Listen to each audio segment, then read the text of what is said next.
台南机场对2020年疫情冲击以后，国际航线多数停飞。今年虽然有仙台、清迈等包机停飞，但一直欠缺固定航班。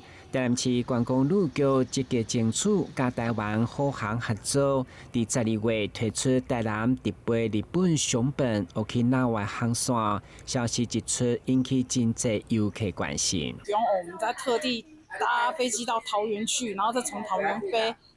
就这样，其实可以节省很多车程啊。就我觉得还不错，但是也要看它的票价如何。台南、熊本甲 Okinawa 分别是日本甲台湾上吸引力的旅游地点，伫历史文化、美食观光方面拢有交流。其中熊本甲台南拢有台积电进驻市场 ，Okinawa 甲台南则有汉游文化背景。台湾虎航新航线的启航，不止缩短两座城市的距离，更会当带动旅游人潮。现在是开通，但是能够持久。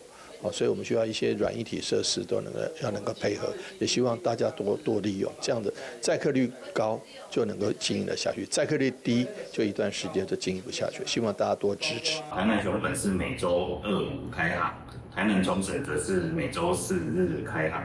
10月23，两条新航线正式开卖。Okinawa 单天米税1599块起，熊本米税1799块起。欢迎民众赶紧把机会抢票。